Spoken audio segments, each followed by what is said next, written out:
The signal was 3 taps of a small fist against a coat button, then a hand laid flat over the heart, then the fingers spread wide like a spilled star. I had taught it to her myself, on a cold morning 11 days before the Founder's procession, and I had told her it would probably never be needed. I had believed that when I said it. A man tells a child a comfort so that she will sleep, and half the time he is only trying to convince himself. Her name was Wren. She was 9 years old, the daughter of a candle maker who kept a stall 2 lanes off the market gate, and she was not, by any measure the palace kept, a person of consequence. There is no ledger in Harrowgate that records the names of candle makers' daughters. There is a ledger of horses. There is a ledger of the late Queen Isolde's jewels, contested down to the smallest garnet. There is no ledger of Wren, and yet the whole of what I am about to tell you turns on the fact that she remembered a signal I had half forgotten teaching her, and used it in the one place in the kingdom where a stranger's raised hand should have meant nothing to a man like me at all. My name is Corin Ravenmoor. I have stood the king's ceremonial line for 19 years. My father stood it before me, and his father before him, on the Greywater side, and if you go back far enough in that line, you will find men who died at their posts with their eyes forward, because forward was where they had been told to look. We are not paid to think. That is the joke the young ones make, and the old ones let them make it because the young ones do not yet understand that the whole art of the thing is thinking without moving, seeing everything, weighing everything, and letting none of it reach your face or your feet. On the morning of the Founder's procession, I was posted at the 3rd stone of the West Forecourt, where the crowd line bows inward and the barriers make a kind of funnel toward the market gate arch. It is the worst post on procession days and the most important one, and the 2 facts are the same fact. It is worst because the crowd is thickest there, pressed 4 and 5 deep, phones held up, children on shoulders, the smell of hot chestnuts and wet wool, and too many people breathing the same cold air. It is most important because it is the pinch. Anything that wants to reach the royal carriage as it turns through the arch has to come through that funnel, and the funnel is 30 feet wide, and I am the man standing in it. I did not choose the post. A guard does not choose, but if I am honest, and I have decided at my age to be honest about the small vanities, I liked it. I liked the pinch. It asked the most of a man's stillness. You cannot flinch when a toddler shrieks a foot from your ear. You cannot turn when a drunk leans across the barrier to shout that you are a toy, a doll, a man dressed up for tourists. You stand. You let it wash. And underneath the stone of your face you count, and you sort, and you hold the whole crowd in your mind the way a shepherd holds a flock, not by watching each sheep, but by knowing the shape the flock should make, so that the one wrong shape leaps out at you. That is how I found Wren the first time, 11 days before, though I did not know her name yet. It had been an ordinary posting, a gray Tuesday, the forecourt half empty, the barriers up for a minor arrival that half the city had already forgotten. I was at the 3rd stone, and in the thin scatter of onlookers there was a small shape that had the wrong stillness. Children in a crowd are never still. They fidget, they pull at coats, they run their mittens along the railings for the ring the metal makes. This one stood at the barrier with both hands wrapped around the cold iron and did not move at all, and she was looking not at the gate, not at the guards, not at the carriageway where the interesting things would come, but at a man.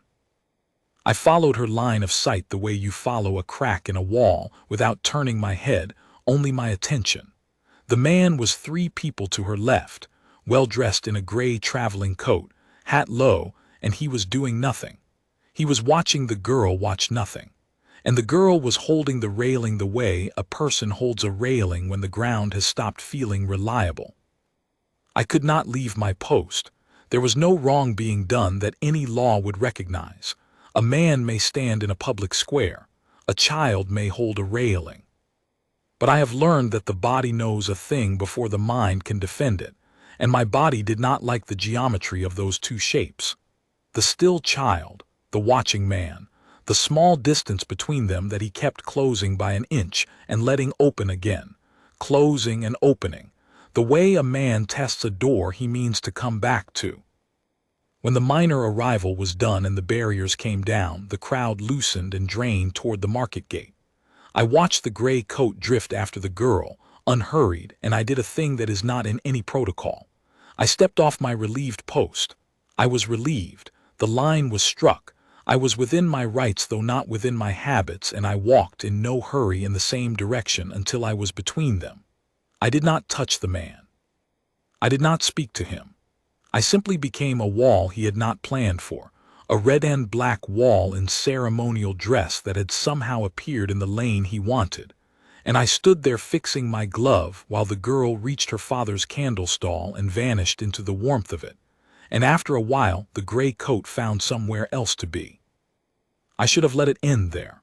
A guard who chases every bad feeling through the streets is a guard who will chase himself out of his post and his pension both.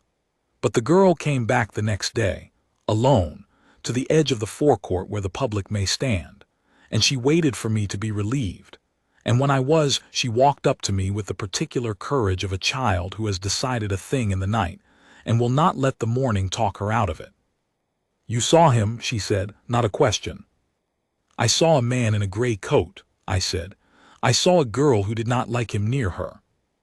She nodded once as though I had passed a test. "He comes to the market. He talks to my father like a friend. He isn't a friend." She said it flatly, the way children say the true things without the softening adults wrap around a hard fact to make it easier to hand over. "My father owes him. I heard them. He says he'll take payment other ways." She stopped. She did not have the words for the shape of the fear, and she did not need them.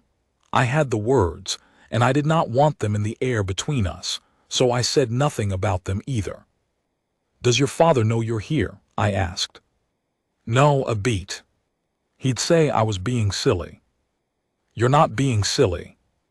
Something eased in her small shoulders when I said that, and I understood that this was the whole reason she had come, not for a rescue, not for a plan, but to be told by a large, stern man in a uniform that the thing she was afraid of was real. That is a gift adults forget they can give. I gave it to her, and then, because I am the man my father made and could not help myself, I gave her more than I should have. "If you are ever near me," I said, "in a crowd, on a day like the procession, and that man is close and you are afraid and you cannot reach me with words, you make a signal. Only for me. So I know without you having to shout it, without him knowing you told me anything." Her eyes came up. "What signal?" I showed her. 3 taps of the fist on a button.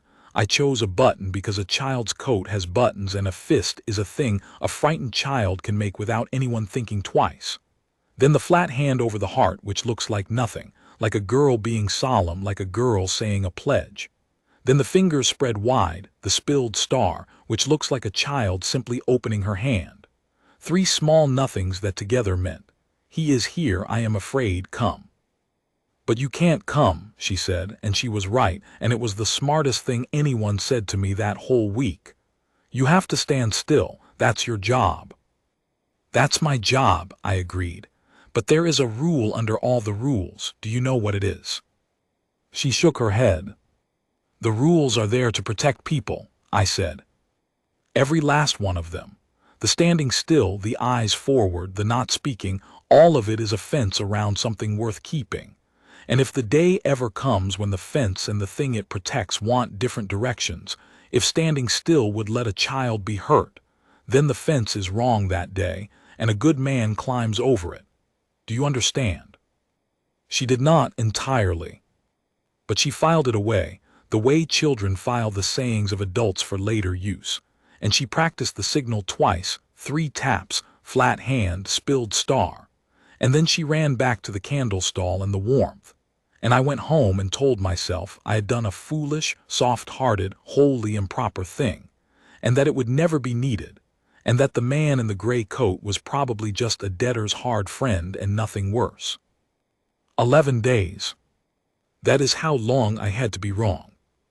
The Founder's Procession is the oldest fixed date in Harrowgate's calendar, older than the Harrowgate line itself, a thing the city did before it had a palace and kept doing after it built one. The king rides the length of the processional way in the open carriage, the Queen Consort Morwenna beside him in her furs, the Crown Prince Rowan and Princess Alara in the second carriage with the children Malin and Torin and little Bram, who at 6 treats a procession as a personal parade throne for his benefit and waves at everyone with both hands. The whole city comes out. The barriers go up along 4 miles of route, and every guard the palace can put in a tunic is on the line, and the pinch at the west forecourt fills so tight that the sergeant walks it twice an hour to make sure no one has fainted standing up. I was at the 3rd stone again. I had asked for it. That is the second improper thing, and I will own it too. I had asked to be posted at the pinch on procession day, and the sergeant had raised an eyebrow because the pinch is a punishment posting and men do not ask for it. And I had said something about liking the challenge of it, and he had shrugged and given it to me, because a man who wants the worst post is a gift you do not question. I told myself I asked because it was the hardest post and I was proud. That was half of it. The other half I did not say to the sergeant or to myself in words. The procession went past the market gate. The candle maker's daughter would be somewhere in that crowd, and a man who has taught a child a signal cannot be easy anywhere she is not in his sight. The morning came clear and hard cold, the sky a scoured blue, frost still silver on the gilded railings when we marched out at first light to take the line. By 9, the crowd was building. By 10, it was 4 deep at the pinch and growing, a wall of faces and breath and lifted phones, children on shoulders, an old man with a folding stool who had clearly done this for 50 years, a knot of tourists in bright coats filming everything including me, the coins of their attention passing over my stone face and finding it as blank as they hoped and moving on. I did not look for her. That is the discipline. You do not hunt one face in 10,000, because if you do you go blind to the other 9,999, and it is always one of those that kills you. So I held the whole crowd in my mind, the shape of the flock, and I let the girl be one sheep among the many, and I trusted, I had to trust, that if she needed me, she would tell me in the language I had given her, and that the language would cut through the noise the way a single wrong note cuts through a full orchestra to the ear that is listening for it. The distant brass started up toward 11. The procession had left the palace steps. You could feel it come down the way before you could see it, the crowd sound changing, a swell moving toward you like weather, the cheering rolling ahead of the carriages the way a wave runs ahead of the tide. The children on shoulders started to bounce. The old man got his folding stool under him. The phones went up in a forest. And somewhere in the 4th or 5th rank of that forest, a small fist began to tap against a coat button. I did not see it at first. I felt it, the way you feel a sound below the range of hearing, a wrongness in the shape of the flock, one sheep moving against the current of all the rest. Everyone in that crowd was leaning toward the carriageway, craning, lifting phones, angling for the king. One small shape was not. One small shape was turned the wrong way, turned toward me, and its hand was doing something that meant nothing to anyone in the world but me. 3 taps of the fist on the button. The flat hand laid over the heart. The fingers spreading wide, the spilled star. He is here, I am afraid. Come. I want to tell you what happens in a man's body in the second after a thing like that. It is not a thought. There is no time for a thought. Thought is slow. It comes later in the reports and the questions, when they ask you to explain what you decided, and you have to invent a decision to give them because the truth, that no deciding happened, that the body moved before the mind was consulted, is not the kind of answer a review board can write down. What happened was this. 19 years of standing still went rigid against her. The way a horse goes rigid at a jump it does not trust. Every trained fiber of me saying, hold, hold, the king is on the way. The carriages are 2 minutes out. This is the pinch. You are the pinch. You cannot move. And under all of it, the thing I had told her, the rule under all the rules, the fence and the thing it protects, turned in me like a key. I had told a 9-year-old that a good man climbs the fence when the fence and the child want different directions. I had said it to comfort her. I had not, God help me, expected to be tested on my own sermon. I found her face. It took less than a heartbeat once I let myself hunt. She was in the 5th rank, pressed against a taller woman's coat, and she was looking at me with an expression I have not been able to forget in the years since. A look that was not screaming, that was not even quite afraid in the way a face is afraid. It was worse than afraid. It was certain. She had made the signal, and now she was watching to see whether the man who taught it to her had meant a word of it. And behind that watching was the oldest question a child can ask an adult, the one under every other question. Are you real, or were you just being kind? Behind her, half a step behind and to her right, wearing not the gray traveling coat this time but a dark green one, hat low, was the man. He had a hand on her shoulder. To anyone watching, he was a father or an uncle steadying a small girl in a crush of people, doing the ordinary kind thing that men do in crowds. The hand looked gentle. Everything about him looked gentle and unremarkable and entirely within his rights.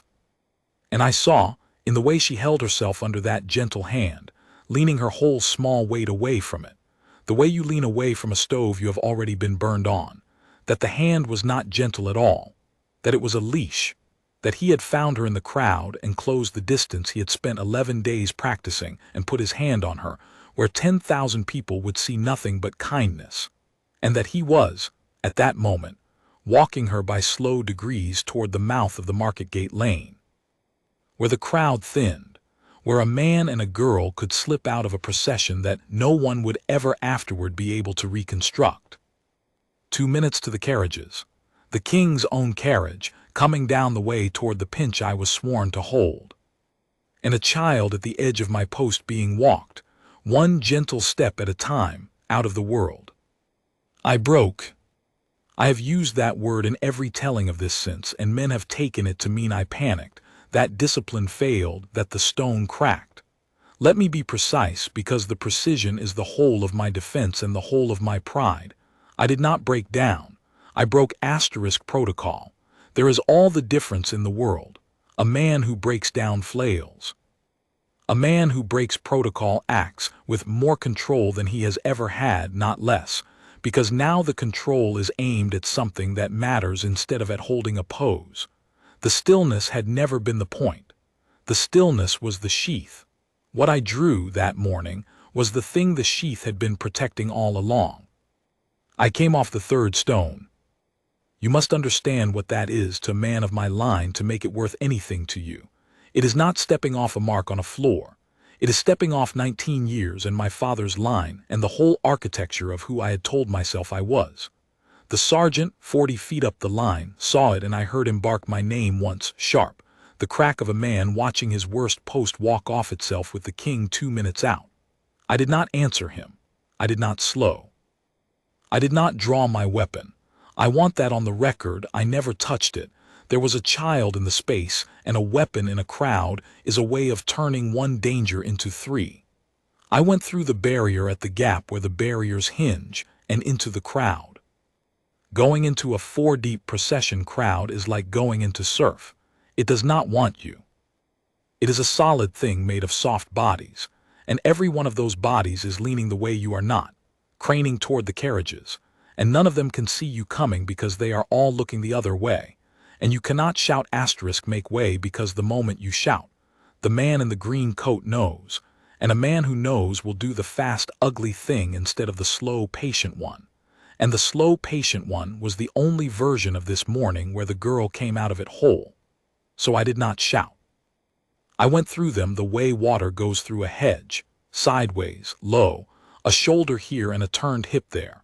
A big man in ceremonial red moving through a crowd like a rumor. And behind me I could hear the sound of people realizing a guard was among them and not understanding why. The cheering fraying into confusion. Phones swinging down from the carriageway to point at me instead. 5th rank. She was in the 5th rank and I was in the 1st, and between us were 3 walls of strangers and perhaps 11 seconds. The man saw me at the 7th second. I watched it happen. I watched his eyes come up off the girl and find the impossible thing, a king's guard off his post, coming through the crowd straight at him with no hesitation and no doubt. And I watched the calculation run behind his face, quick, a man who had planned for a great many things but not for this. He had planned for the girl's father, who owed him and would not make a scene. He had planned for the crowd, who would see kindness. He had planned, most of all, for the guards, who do not leave their posts, who cannot leave their posts, whose entire terrible usefulness to a man like him was that they were nailed to their stones by 19 years of training and the king's own timetable. He had built his whole slow theft on the certainty that the men in red would not move. And one of them was moving. His hand tightened on her shoulder. I saw her wince. And then he did the thing I had feared, the fast, ugly thing. He turned her hard and began to move fast toward the market gate mouth, no longer gentle, no longer a kind uncle, a man now dragging a stumbling child through the last rank of a crowd. And the crowd, God bless the crowd, began at last to understand that something was wrong, faces turning, a woman's voice going up in the first note of a question that would become a scream. He had a 10-foot head start and the open lane in front of him.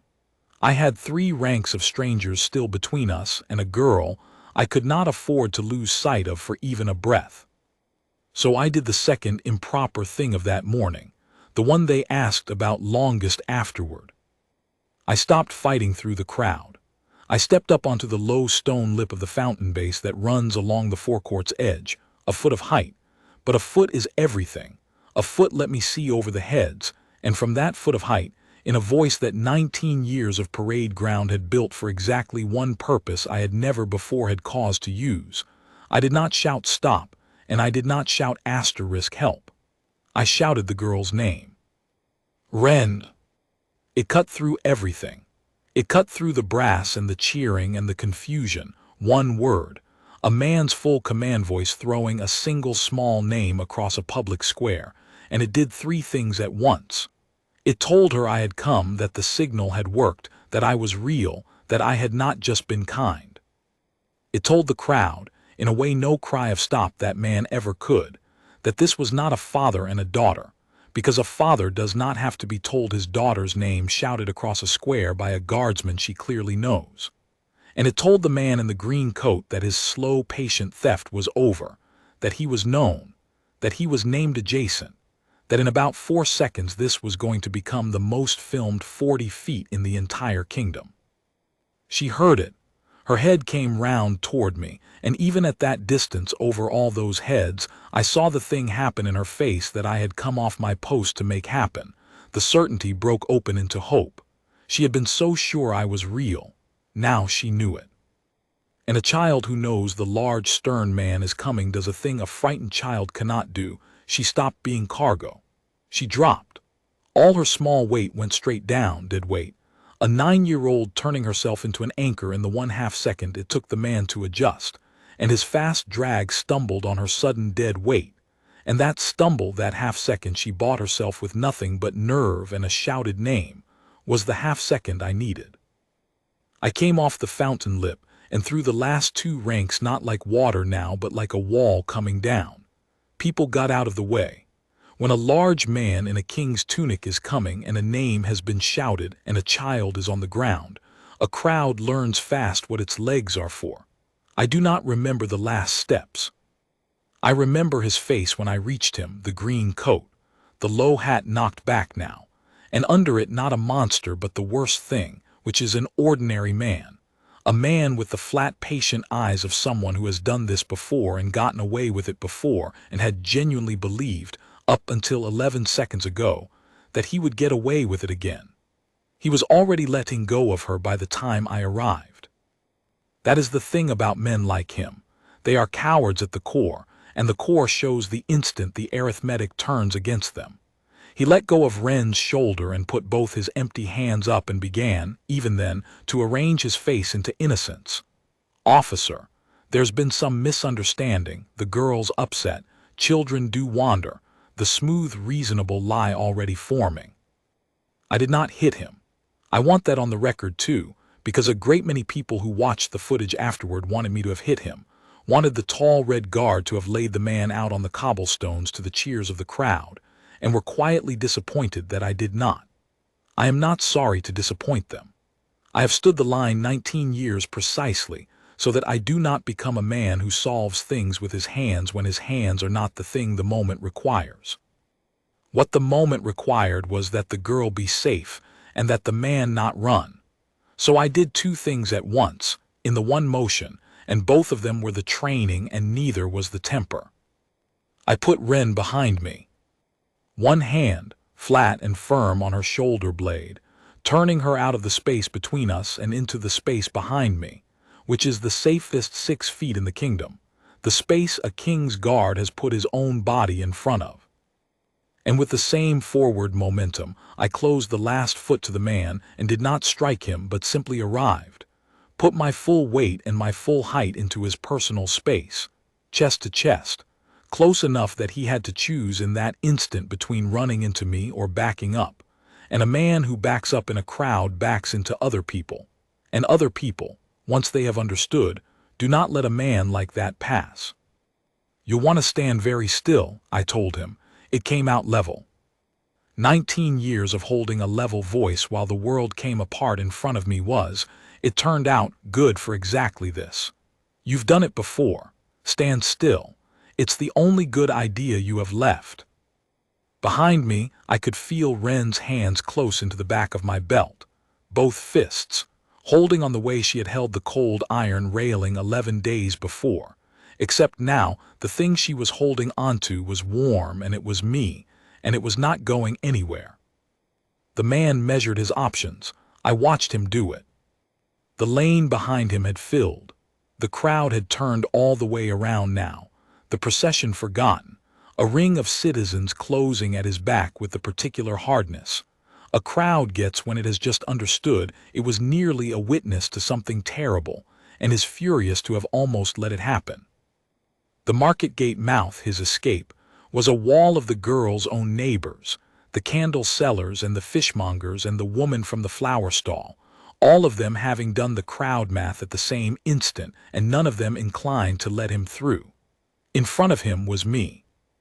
He had, in the space of perhaps 15 seconds, gone from a man about to walk out of a procession with a child no one would miss until it was too late, to a man standing in the exact center of the most public place in Harrowgate with 10,000 phones now swinging toward him and no direction left to move.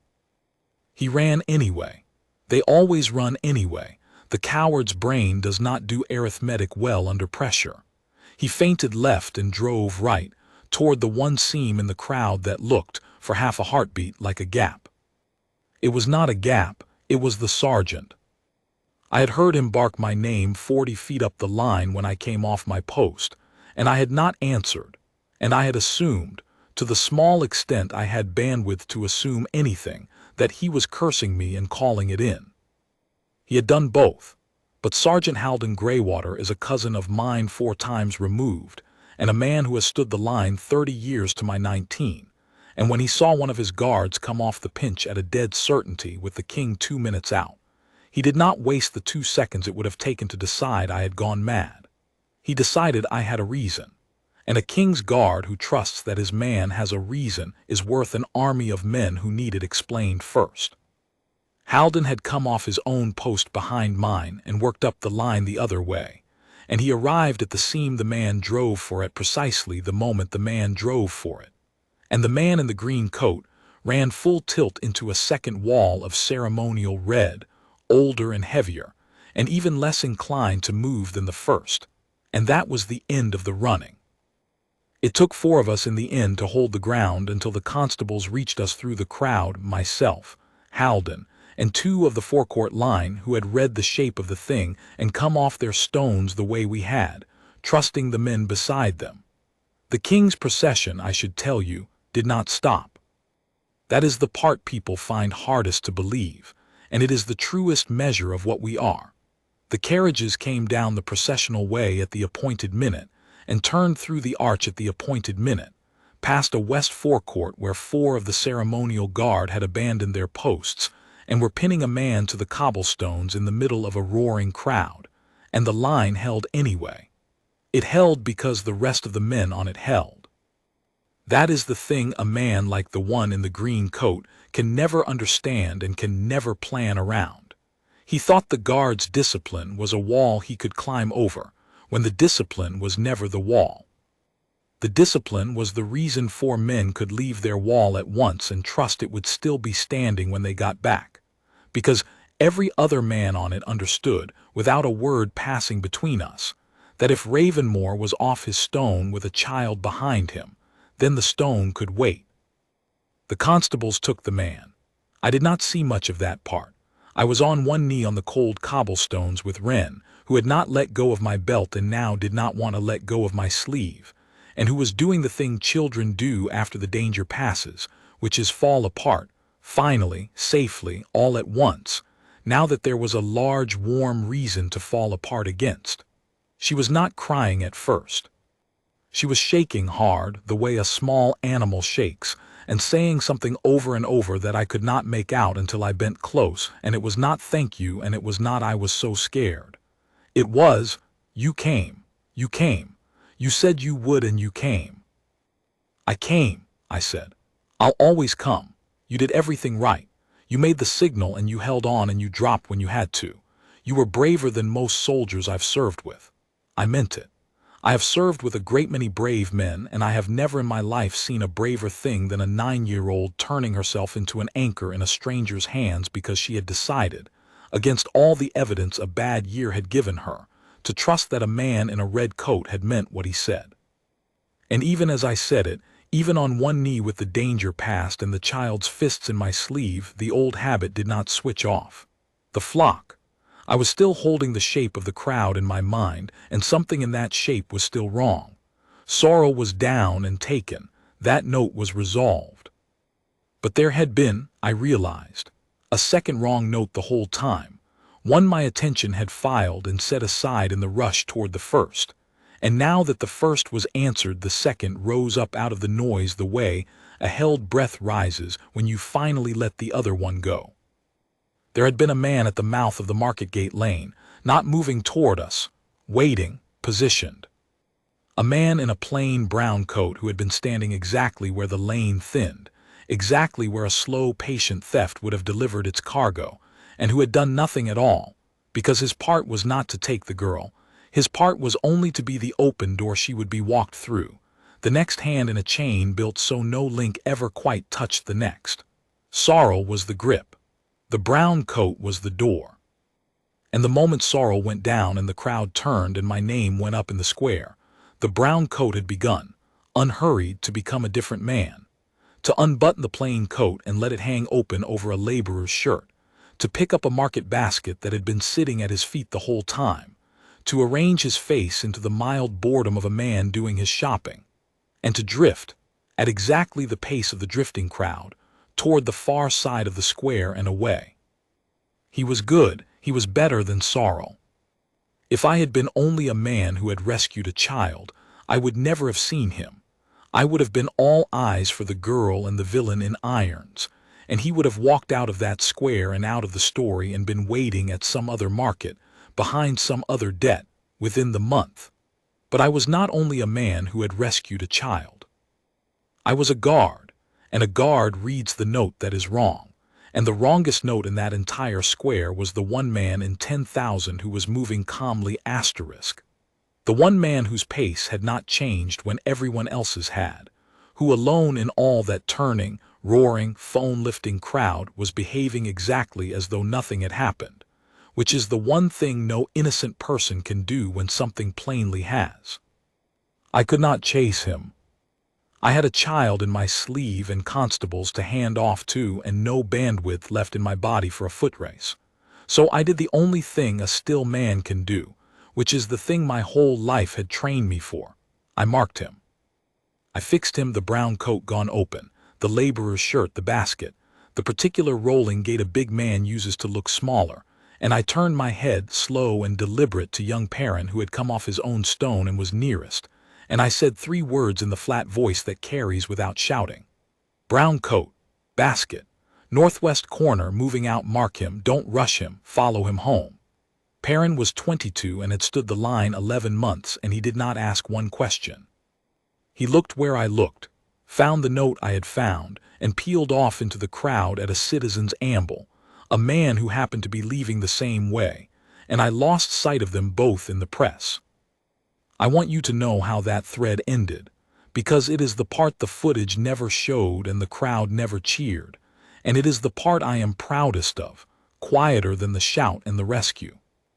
Perrin followed the brown coat for 2 hours at a distance, through 4 lanes and a tavern and a lodging house, and he did not rush him, and the brown coat, certain by then that he had walked clean away, that no one chases the man who does not run, led him straight to the room where the chain kept its book of names, the list of debts and marks, and the small tradesmen with children who could be reached.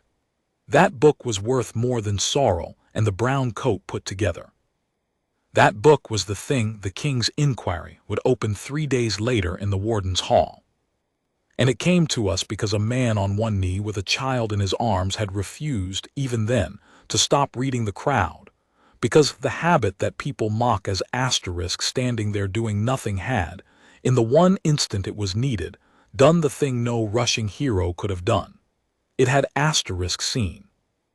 The candlemaker reached us then, her father, shoving through the crowd with a face the color of ash, having heard his daughter's name shouted across the square by a guardsman, and having in that one shout understood everything he had refused to understand for months, the hard friend he owed money to, the other ways of payment, the reason his girl had gone quiet and watchful and stopped sleeping.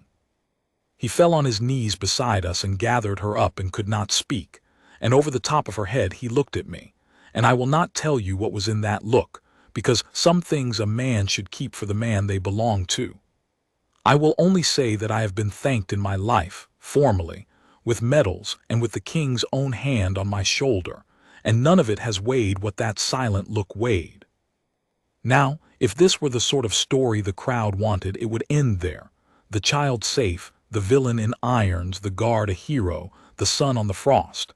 And the child was safe and she stayed safe, and that is the only part that finally matters.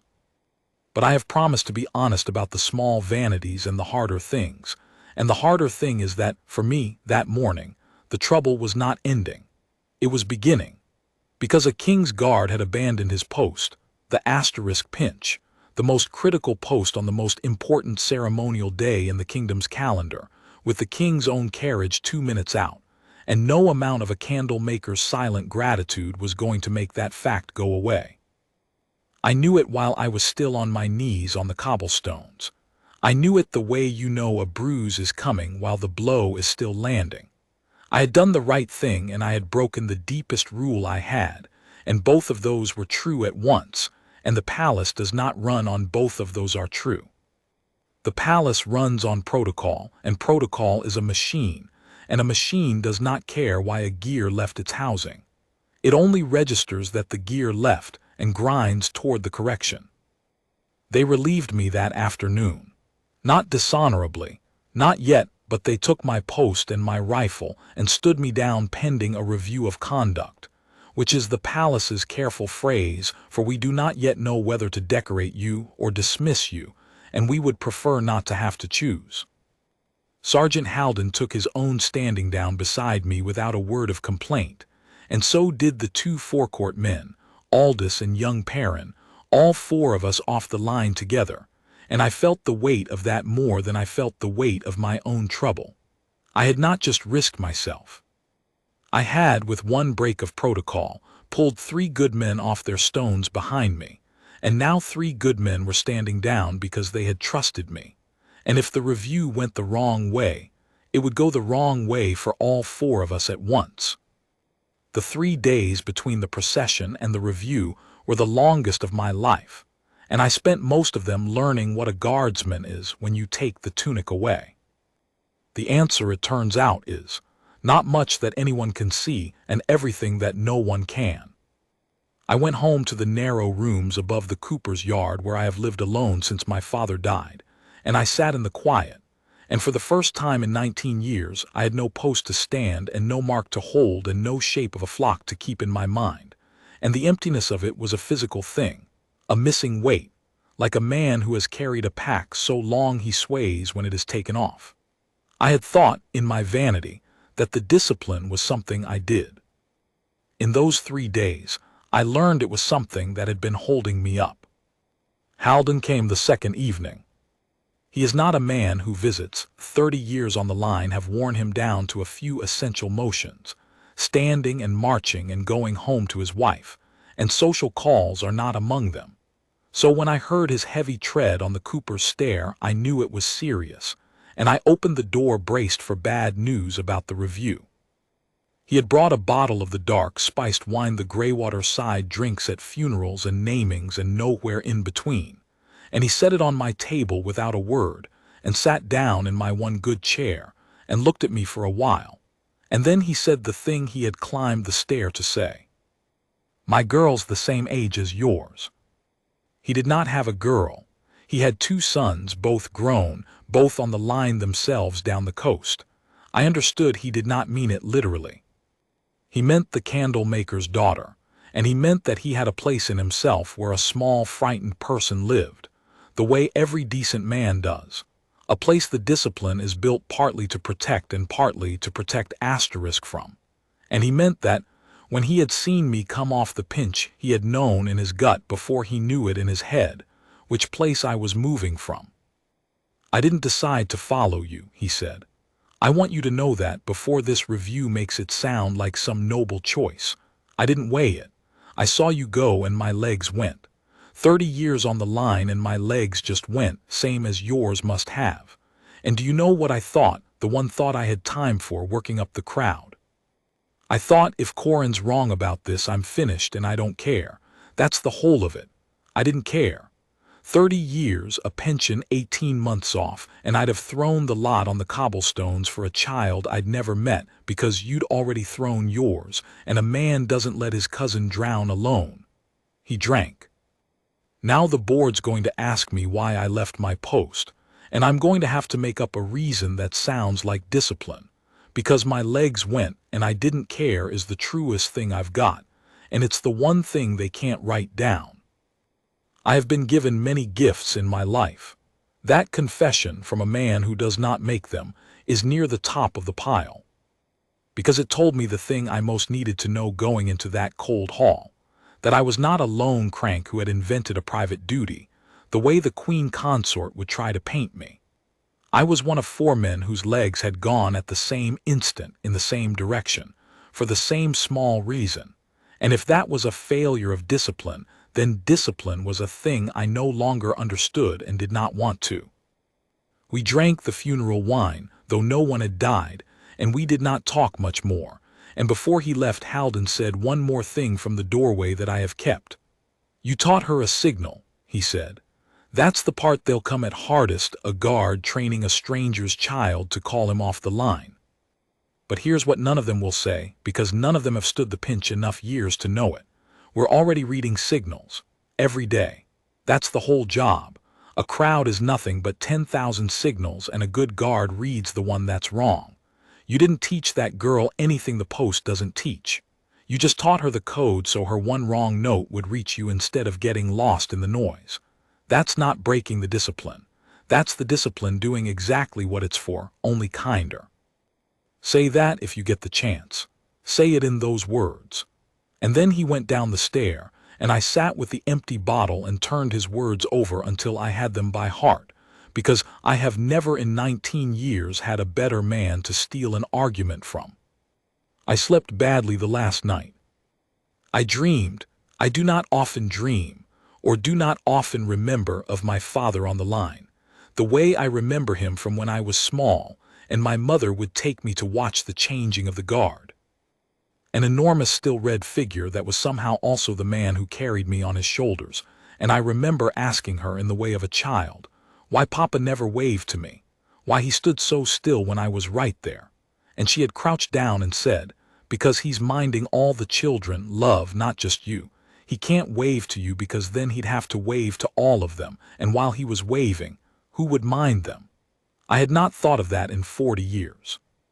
I thought of it that last night, and I understood in the dream what I had not understood as a child, that the stillness was never coldness. The stillness was how one man minds 10,000 children at once. And that the whole of my defense, if I had the wit to say it, was that on one cold morning the minding of 10,000 had come down, for 11 seconds, to the minding of one, and I had gone to the one because a guard who will not go to the one when the one is drowning has forgotten what the 10,000 were ever for. The review was set for the third morning after the procession, in the warden's hall, before a board of 3. The guard warden himself, old Lord Beckett, who had commanded the ceremonial line before any of us wore the tunic, and loved it the way a man loves a thing he has given his whole life to. A palace steward, there to speak for protocol and the smooth running of the house. And this was the part that turned my stomach when I heard it, the Queen Consort Morwenna, sitting for the crown, because the king had let it be known that he wished the matter handled at the highest level, and Morwenna had let it be known more quietly that she wished to handle it herself. I did not know the Queen Consort well. No guard does. We are furniture to her, red and black furniture that lines her processions, and she has never in my hearing spoken to a guardsman as to a man. What I knew of her, I knew the way the whole household knew it, that she had come to Harrowgate as the king's second wife after the late Queen Isolde died, that she was proud in a way that had teeth in it, that she had spent the years since acquiring things that had belonged to the first queen, the jewels and the estates and the standing, and had never quite managed to acquire the thing the first queen had owned without trying, which was the love of the people. Isolde had been loved. Morwenna was obeyed. She knew the difference, and it galled her, and a person galled by the love they cannot command will sometimes reach for the next best thing, which is the fear they can. I learned in the day before the review why the Queen Consort had chosen to sit it herself, and it was not a reason that boded well for me. The man in the green coat had a name, Sorrel, a debt collector and worse who worked the market lanes, and Sorrel, it turned out, did not work alone, and did not work for himself. He worked at the top of a long and careful chain of deniability, for a factor who managed certain of the Queen Consort's private monies, her market lending, the quiet loans she made through intermediaries to the small tradesmen of the city, at rates the crown would never officially bless. The candle maker's debt was one of hers. The other ways of payment Sorrel had spoken of were a freelance cruelty of his own, not something Morwenna had ordered. I have always believed that. She is proud and grasping, but she is not asterisk that. But the debt that put Wren in his reach ran, at the far end of the chain, back to the Queen Consort's own ledger.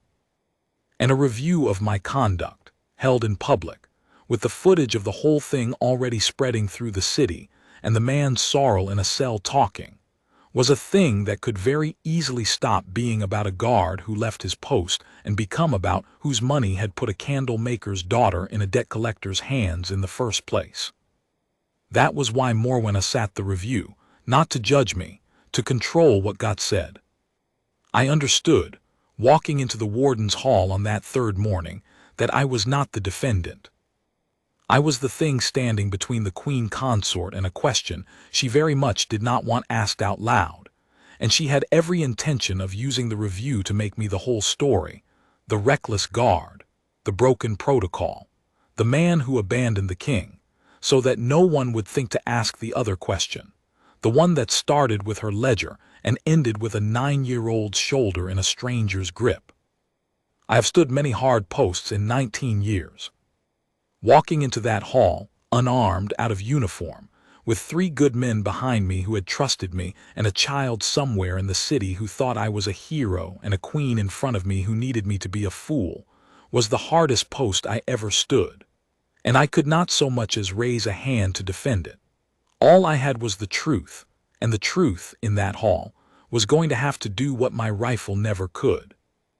The warden's hall is a long, cold room with a high table at one end, and a single chair set out for the man being reviewed, placed far enough from the table that you feel the distance.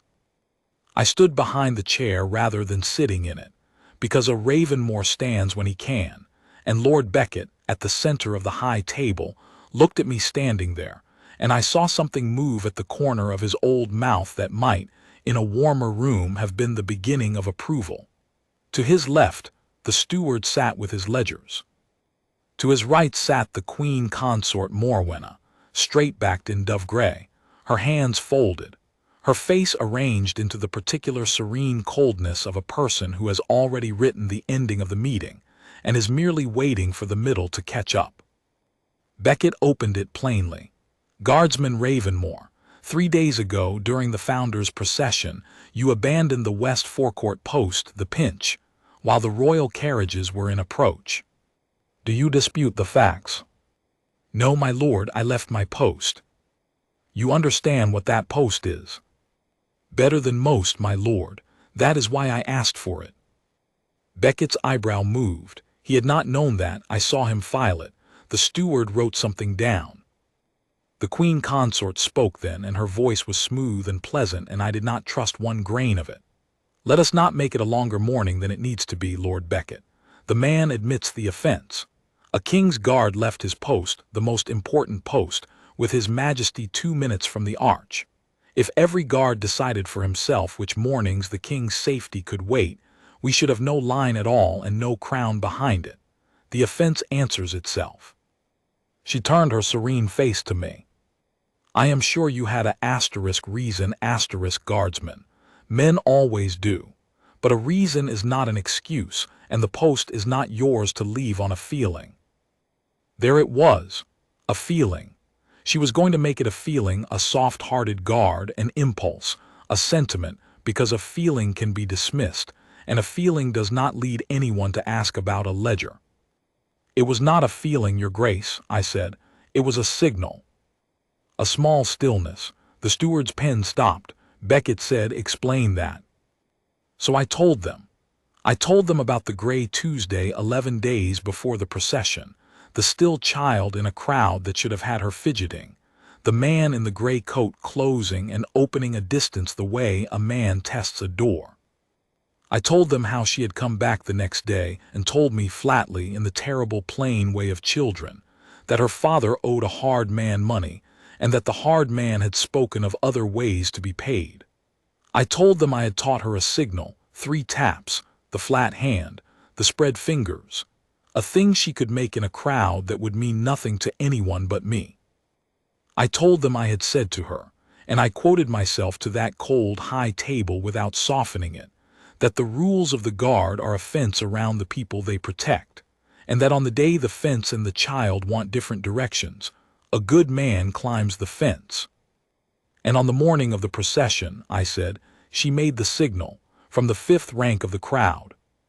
The man was behind her with his hand on her shoulder, walking her by inches toward the market gate lane, where the crowd thins, where a man and a girl can slip out of a procession that no one afterward can reconstruct.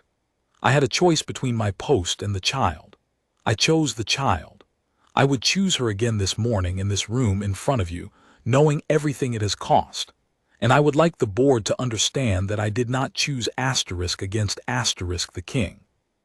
His Majesty was 2 minutes out and behind a wall of 40 guards who did not move. The child had 11 seconds and 1 man who could reach her. I did the arithmetic the post trained me to do. The post came out second. That is not a failure of discipline, my lord. That is what the discipline was for. The room was quiet.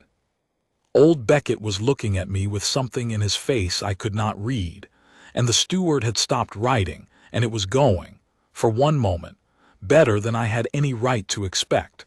And that moment was exactly when the Queen Consort moved to end it. A moving speech, she said, and her voice had cooled by 10 degrees. And a convenient one.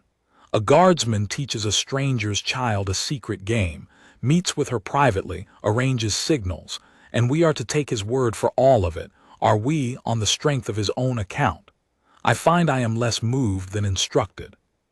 A man who invents his own private duties, who decides which children to adopt and which posts to keep, who trains a girl to summon him from the ceremonial line as if he were her personal soldier. "That is not a guardsman, Lord Beckett. That is a man who has confused his uniform with a badge of his own authority. Today it was a signal from a candle maker's child. Tomorrow it will be a signal from someone with worse intentions and a better costume, and the king will be 2 minutes out with his guard chasing shadows in the crowd. The post exists precisely so that no guard's asterisk judgment can be bought or fooled or flattered into leaving it. Guardsman Ravenmoor left it. That he tells a pretty story about why does not change what the next man learns from letting him keep his tunic. It was, I will admit, well done. She had taken my strongest thing, the signal, the taught trust, the private duty, and turned it into my worst thing, made the very tenderness that put me in that crowd into evidence of a man who could not be trusted to stay on his mark. And I could feel it working on the steward, whose whole office was the smooth machine of protocol, and I could see it giving even old Beckett pause, because Beckett loved the line more than he loved any one man on it, and the argument that the line itself was endangered by men like me was the one argument that could reach him. I had no answer that was not just my word against hers, and my word in that hall weighed less than a queen's. And then the door at the far end of the warden's hall opened, and a voice that did not belong to the review said, "May the board hear one more account before it rules." It was the Crown Prince Rowan. He came down the length of the hall unhurried, and behind him, small and scrubbed and holding very tightly to the hand of a lady I recognized as one of the Princess Alara's own attendants, came Wren. Someone had found her a clean gray dress and brushed her hair, and it made her look even smaller, even younger, than she had looked in the crowd.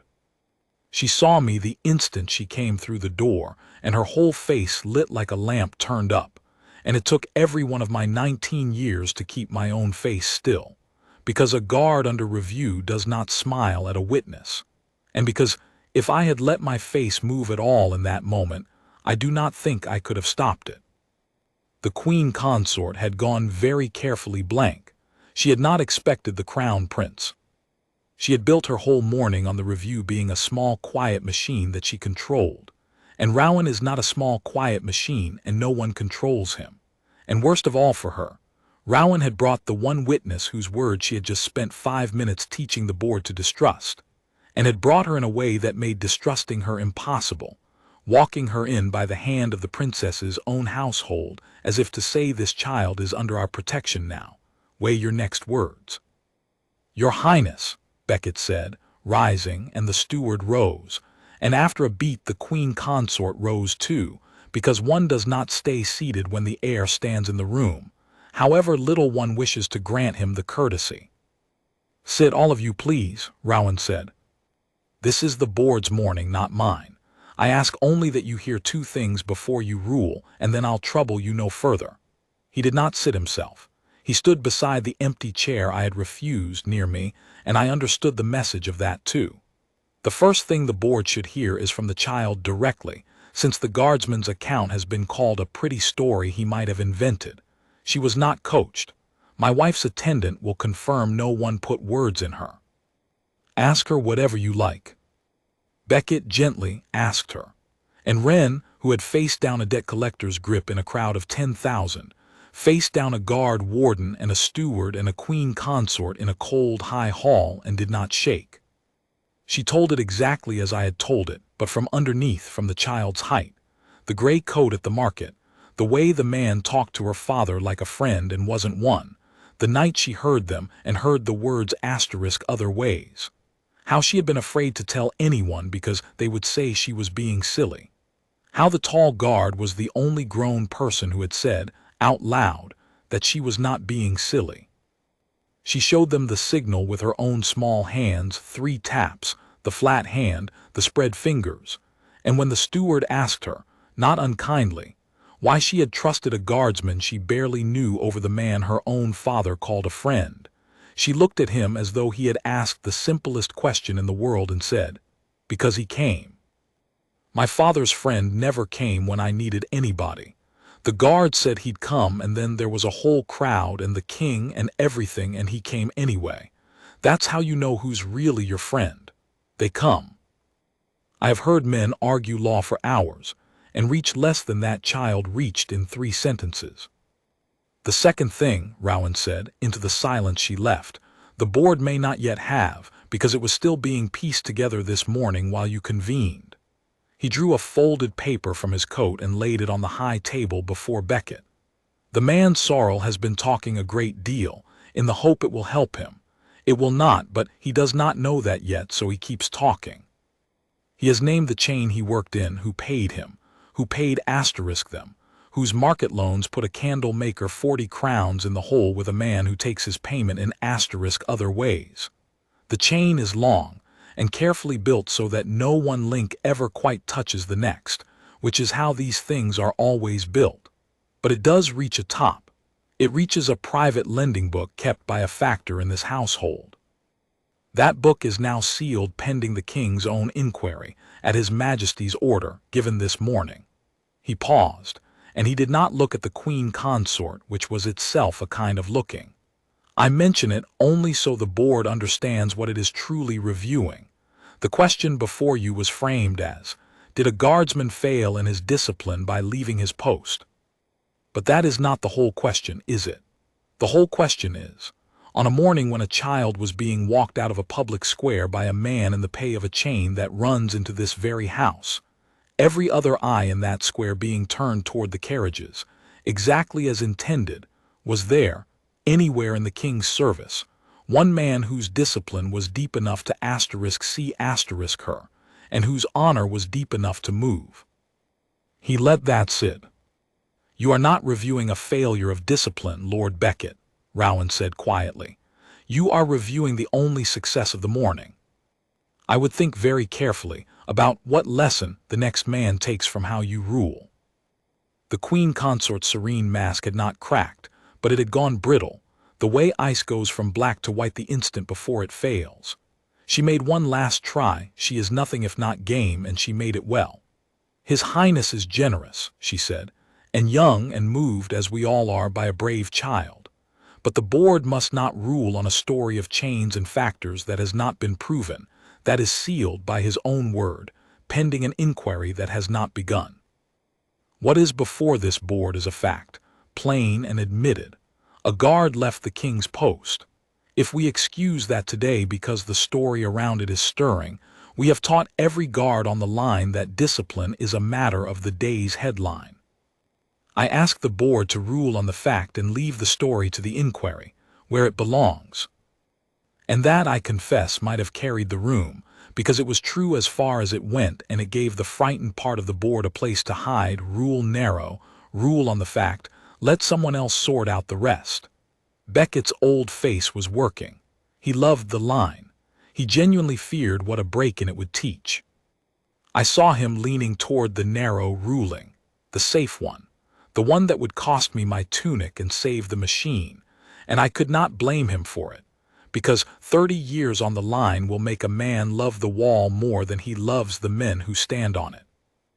It was Beckett himself who broke it in the end, and he broke it with a question, turning his old head slowly to look at me. Guardsman Ravenmoor, he said, one thing. When you came off the stone with the king 2 minutes out with your whole line's worth of years telling you to hold, did you know it would come to this? A review, a standing down, the loss of the post, perhaps the tunic, perhaps the name your father left you. Did you know in that second what it would cost? Yes, my lord, I said. I have stood the line 19 years. I knew exactly what it would cost. I did the arithmetic. The cost came out second, same as the post. A man who won't pay a cost he can see coming was never disciplined. He was only obedient. There's a difference, and the difference is the whole of what my father taught me the tunic is for. Old Beckett looked at me for a long time.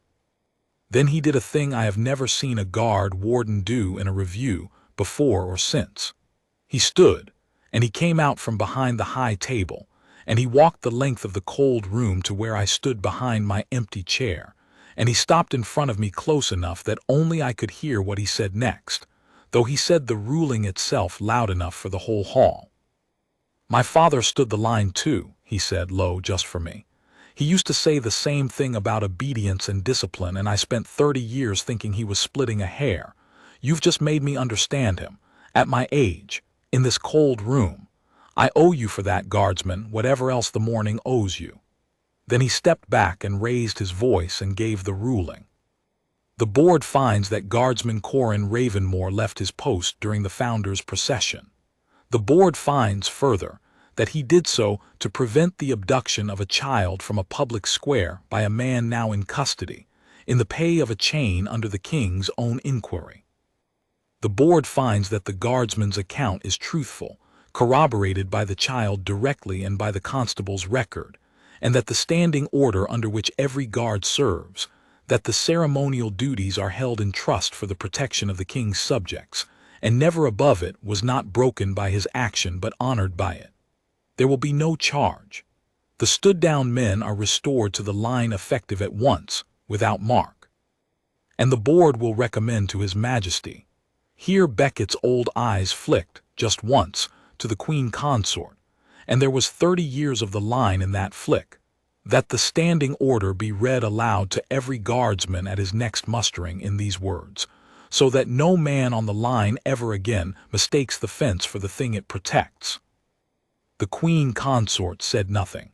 There was nothing left for her to say that would not have made it worse. She rose and inclined her head to the Crown Prince the precise depth that protocol demanded and not 1 degree further, and she left the warden's hall with her back straight and her serene mask back in place, and I watched her go and felt no triumph, only the tiredness that comes after you have stood a hard post and been let, at last, to stand down. She had lost the morning. The inquiry into her ledgers would run its slow course, and I never learned the whole of where it ended, because a guardsman is not told such things and does not ask. But the candle-maker's 40 crowns were quietly forgiven within the week, and the factor who had kept that lending book was gone from the household by the next moon, and the man Sorrel never walked a market lane again. The chain, at least at its lower and cruelest end, was broken. That was enough. A guard learns to be content with the part of the wrong he can reach. They gave me a commendation, eventually, and the king's own hand on my shoulder, and I have already told you that none of it weighed what the candle-maker's silent look weighed, and it is still true. But I will tell you the thing that did weigh as much, the thing I keep, the thing that is the whole reason I have told you all of this instead of letting it be one more Procession Day story that fades. A season later at the spring market, I was off duty and out of uniform, an ordinary large man in an ordinary coat buying an ordinary loaf, and a small shape detached itself from the candle stall and marched up to me with that same decided courage. And it was Wren, taller by half an inch, sleeping again, her father's business steady again, a girl restored to the ordinariness that is every child's birthright and that had nearly been stolen from her in a crowd. She did not thank me. We were long past thanking. She stood in front of me and she made a sign with her small hand, not the old signal, not the 3 taps and the flat hand and the spilled star, that was for the bad time and the bad time was over, but a new one she had made up herself, she told me, for the good time. She tapped her fist twice over her heart and then opened her hand toward me, palm up, like offering something. "It means I'm all right," she said, "so you don't have to worry. You can just see it and know, without me having to come all the way over. I made it so you'd have one that isn't scary. I have stood the king's line for 19 years and been decorated by the crown and stared down a queen in a cold hall, and I am not ashamed to tell you that a candle-maker's daughter inventing a signal for I'm all right, so that a worn-out guardsman would never have to wonder, undid me more thoroughly than any of it. I made the sign back to her, 2 taps, the open palm, and she grinned like the sun coming up, and ran back to the warmth of the stall, and I stood in the middle of the ordinary market holding my ordinary loaf with my eyes forward, the way I have held them my whole life, and let the thing on my face that a guard is never supposed to show stay exactly where it was, because I was off duty, and there was no post to hold, and some mornings a man has climbed his fence and earned the right. I taught her a signal so she could reach me across a crowd. I have thought about it a great deal in the season since. The lesson I meant to teach was, if you are ever in danger, make this sign, and I will break every rule I have to come.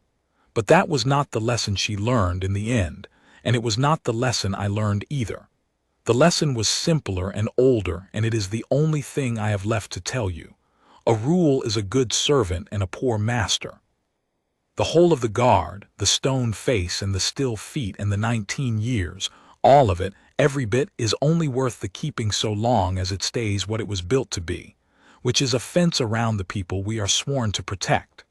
And on the day the fence and the child want different directions, there is a rule under all the rules, older than the tunic, older than the line, older than Harrowgate itself. A good man climbs the fence.